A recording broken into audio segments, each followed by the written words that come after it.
The Judicial Service Commission recently tabled a request before Parliament proposing the enhancement of salaries for judges and other officers in the judiciary. It was proposed that the Chief Justice be paid 40 million shillings, up from 5 million, the Deputy Chief Justice 34 million, the Principal Judge 32 million shillings, the Supreme Court Judges 29 million, Court of Appeal 28 million, and High Court Judges 26 million shillings each.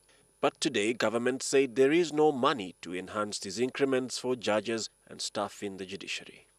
They wanted 30 billion shillings to enhance the salaries of judges and all judicial officers. But government has provided only 10 billion.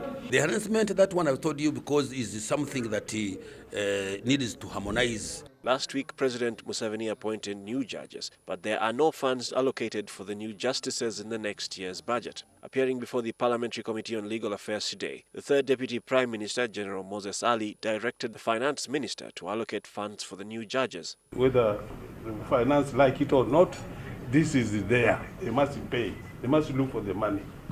I'm now talking. I'm not the one talking. Don't you see?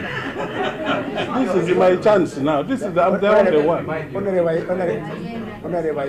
Surely. And there is only one Prime Minister at a time. Not everybody must be a Prime Minister. Government says the enhancement of salaries for judges will have to be done by the Salary Review Commission, which is yet to be appointed to look into the salaries of all civil servants, including members of parliament. Currently, members of parliament determine their own salary and emoluments. That if we are going to have a salary review, should include our member of parliament. That's okay. Yeah, so when we come with a proposal, they should accept it. But you can't ask for salary review of others when you are not. I think as a ministry or even as a government, even because members of parliament are part and parcel of administration of this country, so their salary also should be reviewed. We need a harmonized position and a salary review commission that determines all salaries and emoluments of all government civil servants. But when it comes to parliament, the logic of CA was that should you get the function of emolument and give it to an executive-related institution, then they would use that to undermine parliament.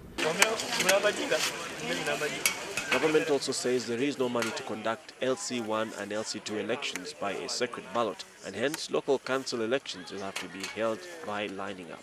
We don't have money for this.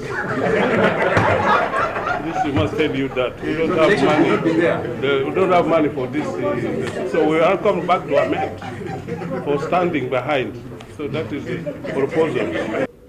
They can only do that by amending the constitution.